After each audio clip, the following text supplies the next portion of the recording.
director of City Hitcher, and I'm here with Mike Spangler, the owner of this amazing car. So Mike, I've got some questions. First of all, what is this cool car? Okay, this is what would have been a 1971 AMC AMX two-seater. This is the prototype for it. They built the two-seater AMX 68, 9, and 70. This was the design proposal for 1971 that never made production. It was presented to the board of directors at AMC for go-ahead, and they weren't building enough two-seaters, and they nixed the idea, but they did say, hey, we like that front end. We like the hump fenders, and you put them on the four-seater Javelin, you got a deal. So this is actually half Javelin, half AMX. Parts of it made production, but the car as a whole did not. What's the plant in this car? It was going to be 401. It's labeled as a 401. This car was built 2 years before production. They didn't have a 401 yet, so it's actually a 1969 390 labeled as a 401. What's the difference between the 401 and the 390? Go! Some horsepower and a few cubic inches. Okay. The dashboard is basically 68, as the vehicle started out as a 68. 69s, they got this hood over the dash. Okay, so it's got a 69 hood on the dash. Otherwise, the dash is pretty much as a production 68-9. Okay, the steering wheel, they said Mr. Teague liked the exotic Italian, so we feel the steering wheel is something out of something Italian. It also looks like a Shelby wheel. It could be. We're not quite sure what it is, but it's a very special steering wheel. The seats were out of the interior shop at American Motors. They brought in some red corduroy seats. They weren't made in the 68, 9, or 70s as the red corduroy, but the factory did like these seats, so they became production in 71 to 4. You could get the red corduroy seats. So the door panels are red corduroy, so that's custom to this car. And then there's a cushion in the back here. This cushion is unique to this car. I was told by one of the designers that they were trying different things to get that families would want to buy the car, and say, well, if they could put a child back here or something, it might make it more sellable. So they sewed up this seat, or what would pass for a seat, and the president of AMC crawled in there and didn't fit, and he said, get that out of my sight, I don't want to see that. So that's the only one that's got that. Can you rev it just so I can see how loud it's going to get?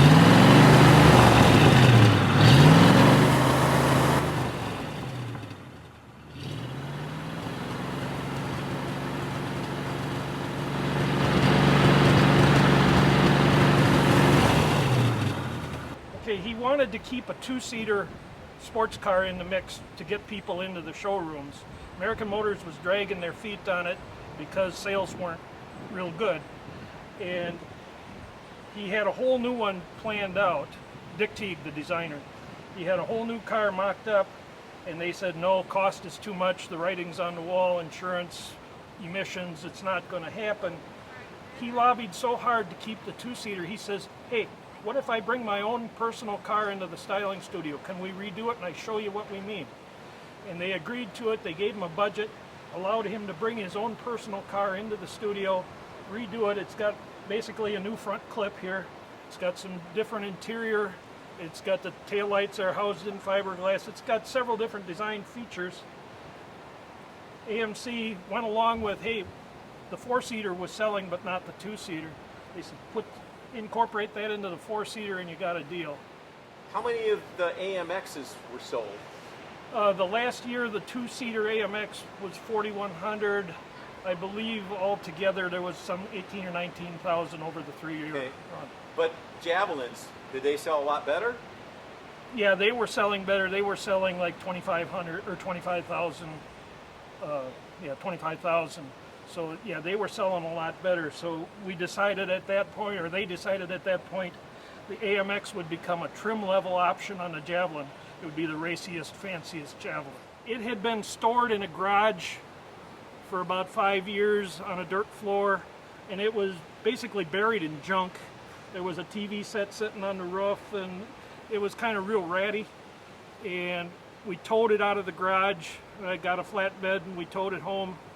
and I took it apart every nut and bolt, and it took me 14 years to get her all back together.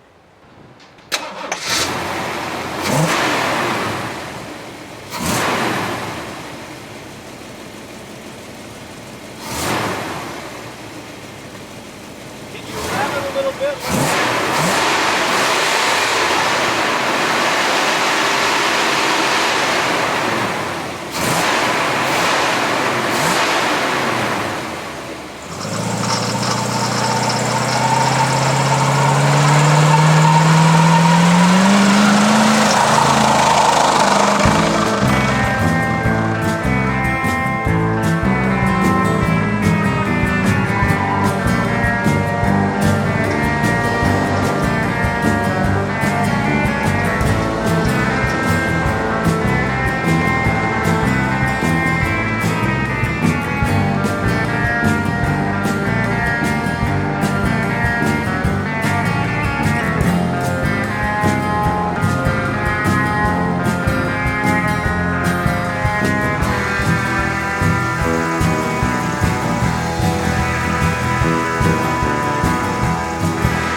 In a world gone mad, partying and celebrating the 200th birthday of America, there were parades and picnics and fireworks and murder.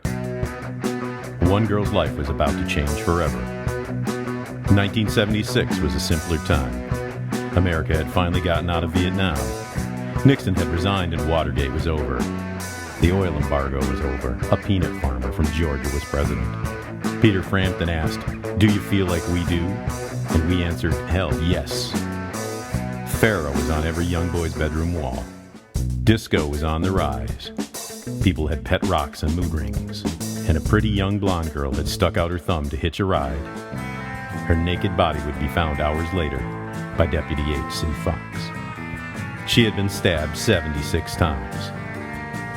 Over the years, there were many theories, each one more bizarre than the previous.